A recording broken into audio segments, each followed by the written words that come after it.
नमस्ते प्यारे दोस्तों और क्लास 10th के होनहार स्टूडेंट्स। स्वागत है आपका हमारे चैनल पर। आज हम आपकी हिंदी की किताब कृतिका के पहले और सबसे प्यारे पाठ माता का आंचल को बहुत ही आसान भाषा में समझने वाले हैं। यह कहानी सिर्फ एक चैप्टर नहीं, बल्कि हमारे बचपन की भूली बिसरी यादों का एक खूबसूरत पिटारा है। इस वीडियो में हम जानेंगे कहानी का सार, समरी क्या है, लेखक शिवपूजन सहाय जी ने बचपन का कैसा अद्भुत चित्र खींचा है, पिता और पुत्र का गहरा रिश्ता कैसा था, और आखिर में कहानी का नाम माता का आंचल ही क्यों रखा गया। तो कुर्सी की पेटी बांध लीजिए और चलिए मेरे साथ भोलानाथ के बचपन की दुनिया में। दोस्तों, इस कहानी को लिखा है हिंदी के प्रसिद्ध साहित्यकार श्री शिवपूजन सहाय जी ने। यह कहानी उनके उपन्यास देहाती दुनिया का एक छोटा सा अंश है। इस कहानी की सबसे खास बात यह है कि इसमें लेखक ने ग्रामीण जीवन, बच्चों के खेल और माँ बाप के प्यार को इतने सुंदर ढंग से दिखाया है कि पुत्ते हुए ऐसा लगता है जैसे सब कुछ हमारी आंखों के सामने हो रहा है। कहानी का मुख्य पात्र है एक बच्चा जिसका नाम तो था तारकेश्वर नाथ, लेकिन प्यार से उसके पिता उसे भोलानाथ कहकर बुलाते थे।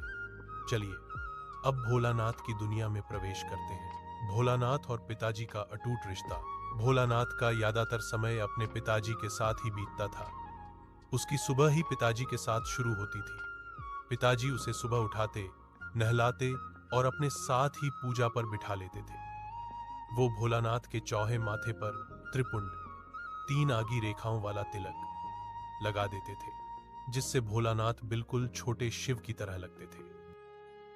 पिताजी पूजा के बाद राम राम लिखी पर्चियों में आटे की गोलियां लपेटकर गंगा जी की तरफ जाते और एक एक गोली मछलियों को खिलाते। इस पूरे समय भोलानाथ उनके कंधे पर ही बैठे रहते थे। ये दिखाता है कि दोनों के बीच कितना गहरा और दोस्ताना रिश्ता था। घर आकर पिताजी भोलानाथ को अपने हाथों से खाना खिलाते। जब भोलानाथ का पेट भर जाता और माँ और खिलाने की इद करती, तो पिताजी कहते, जब ये खाएगा ब ब ब कौर, तब पाएगा दुनिया में ठौर, यानी ब आदमी बनेगा। इसके बाद माँ तोता, मैना, कबूतर के बनावटी नाम लेकर उसे और खिलाती और कहती कि जल्दी खा लो, नहीं तो ये सब ऊब जाएंगे। इस तरह भो रपेट पेट भरकर खाकर भोलानाथ खेलने निकल जाता। अब आता है कहानी का सबसे मजेदार हिस्सा, भोलानाथ और उसके दोस्तों के खेल। उनके खेल आज के बच्चों के मोबाइल गेम्स जैसे नहीं थे, बल्कि बहुत रचनात्मक और असली जीवन से जुड़े हुए थे। नाटक और मिठाई की दुकान। बच्चे चबूतरे के एक कोने को नाटक घर बना लेते और वहीं मिठाई की दुकान लगाते थे। मिट्टी के ढेलों के लड्डू, पत्तों की पूयां और गीली मिट्टी की जलेबियां बनती थी। घरौंदा बनाना। तिनकों और दिया सलाई की पेटियों से घर बनाते थे। धूल की दीवारें, तिनकों का छप्पर और दियों के काही बर्तन होते थे। बारात का जुलूस।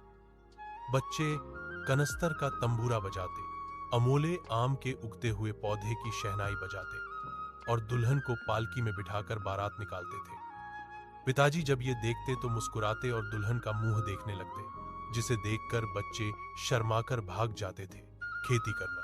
बच्चे चबूतरे पर खेती भी करते थे। कंकक के बीज घिरनी की मदद से कुएं से पानी निकालना सब कुछ असली लगता था। लेकिन दोस्तों, बचपन सिर्फ खेल और मस्ती का नाम नहीं है। कभी कभी शरारतें भारी भी पड़ जाती हैं। एक बार भोलानाथ और उसके दोस्तों ने रास्ते में मूसन तिवारी नाम के एक बूढ़े व्यक्ति को चिढ़ा दिया। तिवारी जी ने पाठशाला जाकर मास्टर साहब से शिकायत कर दी। मास्टर साहब ने भोलानाथ की खूब पिटाई की। पिताजी को पता चला तो वो दौहे स्कूल आए और मास्टर साहब से विनती करके भोलानाथ को घर ले आए। लेकिन कहानी का असली मोह तब आता है जब बच्चे एक टीले पर चूहों के बिल में पानी डाल रहे होते हैं। उन्हें उम्मीद थी कि चूहा निकलेगा, पर बिल से चूहे की जगह एक सांप निकल आया। बस फिर क्या था, सारे बच्चे डर के मारे रोते, चिल्लाते, गिरते, पत्ते अपने अपने घर की ओर भागे। भोलानाथ भी भागा। उसके पांव लहूलुहान हो गए, शरीर कांटों से भर गया पर उसे किसी चीज का होश नहीं था। दोस्तों, यह कहानी का सबसे महत्वपूर्ण हिस्सा आता है। भोलानाथ सीधा घर में घुसा। बाहर बरामदे में पिताजी हुक्का घुघुघा रहे थे। उन्होंने भोलानाथ को आवाज़ भी दी, लेकिन भोलानाथ पिताजी के पास नहीं रुका। वो दौड़ता हुआ सीधा अपनी माँ की गोद में जा छिपा। उस समय माँ चावल साफ कर रही थी। बेटे को इस हालत में देखकर वो घबरा गईं और सारे काम छोड़कर उसे सीने से लगा लिया। भोलानाथ डर से कांप रहा था और माँ माँ कह रहा था। माँ उसे बार बार चूम रही थी, गले लगा रही थी। उसकी आंखों से आंसू बह रहे थे। उसने जल्दी से हल्दी पीसी और भोलानाथ के घावों पर लगाई। पिताजी भी दौड़ कर आए और उसे अपनी गोद में लेना चाहा, पर भोलानाथ ने अपनी माँ का आंचल नहीं छोड़ा। दोस्तों, सोचिए, जो बच्चा दिन भर अपने पिता के साथ रहता था, खेलता था, खाता था, घूमता था, वो संकट के समय पिता के पास क्यों नहीं गया? दोस्तों, सोचिए, जो बच्चा दिन भर अपने पिता के साथ रहता था, खेलता था, खाता था, घूमता था, वो संकट के समय पिता के पास क्यों नहीं गया?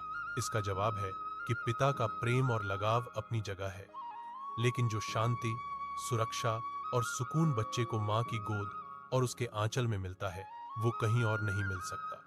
पिता के साथ उसका रिश्ता स्नेह और दोस्ती का था, लेकिन माँ के साथ उसका रिश्ता ममता और सुरक्षा का था।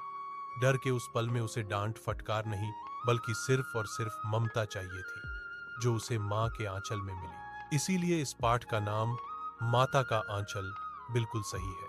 तो दोस्तों, इस कहानी से हमें क्या सीखने को मिलता है और परीक्षा में क्या पूछा जा सकता है? पहला, भोलानाथ और उसके पिता के दिनचर्या का वर्णन। दूसरा, उस समय के बच्चों के खेल आज के खेलों से कैसे अलग थे। तीसरा, सबसे महत्वपूर्ण, बच्चे माता पिता के प्रति अपने प्रेम को कैसे अभिव्यक्त करते हैं। और कहानी के अंत में भोलानाथ पिता के पास न जाकर मां के पास क्यों जाता है। चौथा, इस कहानी के आधार पर ग्रामीण जीवन की क्या छवि उभरती है। याद रखिएगा, यह कहानी हमें बताती है कि जीवन में चाहे कितने भी रिश्ते हों, पर संकट के समय इंसान को सबसे ज्यादा सुरक्षा और शांति मां के पास ही मिलती है। उम्मीद है आपको यह पाठ बहुत अच्छे से समझ आ गया होगा। अगर हाँ, तो वीडियो को लाइक करें, अपने दोस्तों के साथ शेयर करें और हमारे चैनल को सब्सक्राइब करना न भूलें। आपकी बोर्ड परीक्षाओं के लिए ढेर सारी शुभकामनाएं। मिलते हैं अगले वीडियो में। धन्यवाद।